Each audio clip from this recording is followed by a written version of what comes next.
Hi, today we will be going over AP Calc BC FRQ 2006 number 5. Number 5 says, consider the differential equation dy over dx equals to 5x squared minus 6 over the quantity y minus 2 for y does not equal to 2. Let y equal to f of x be the particular solution to this differential equation with the initial condition f of negative 1 equals to negative 4. Part A says, evaluate dy over dx and d squared y over dx squared at negative 1, negative 4. For Part A, for dy over dx, they already give you the differential equation.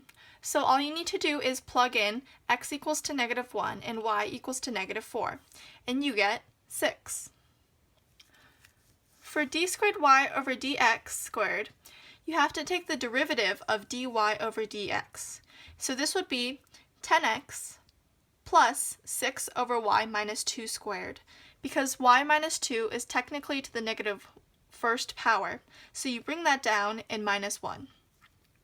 But because y minus 2 is on the inside, you have to take the derivative of the inside function, which is y prime.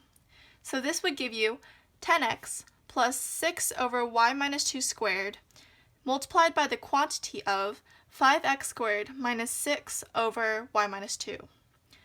Plugging in x equals to negative 1 and y equals to negative 4, you get negative 9.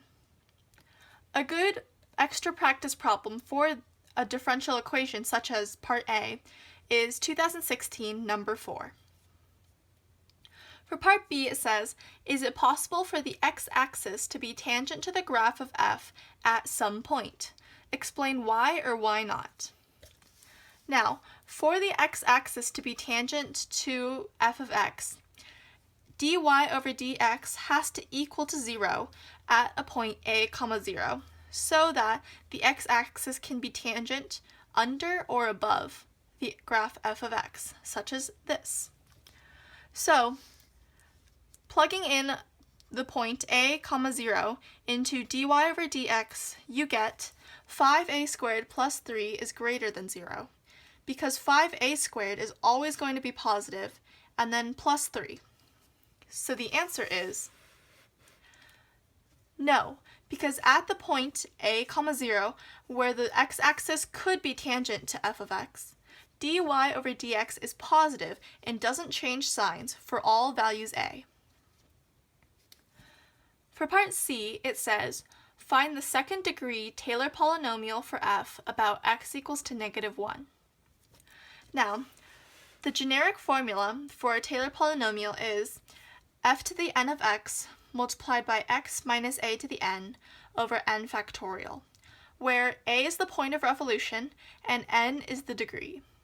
Because we want a second degree Taylor polynomial, we want n equals to 2.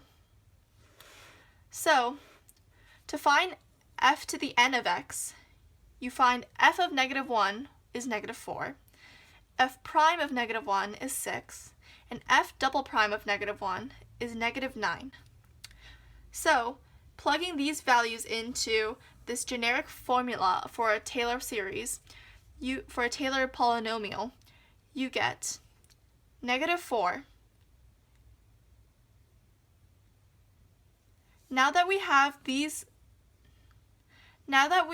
numbers for n of x, now that we have these numbers for f to the n of x, we can plug in different numbers of n into this generic form to get the Taylor polynomial.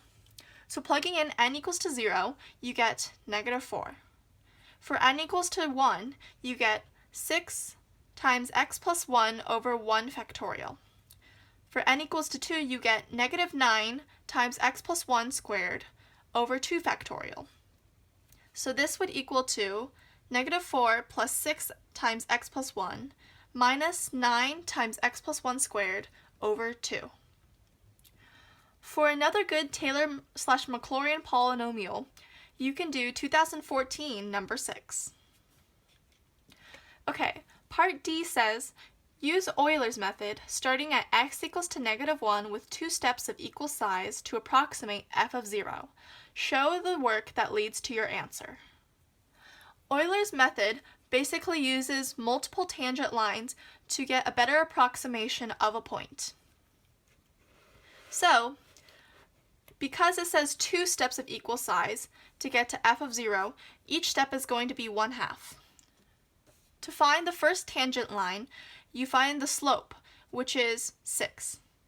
So the first tangent line is y plus 4 equals to 6 times x plus 1. Plugging in x equals to negative 1/2, you get y equals to negative 1. So you use the point negative 1/2 comma negative 1 to find the next tangent line. Plugging in negative 1/2 to f prime, you get the slope equals to 13/4. So the tangent line in point slope form is y plus 1 equals to 13/4 times x plus 1/2. Plugging in x equals to 0, you get y equals to 5/8. Another good practice problem using Euler's method is 2016 number 4. Okay, thanks for watching.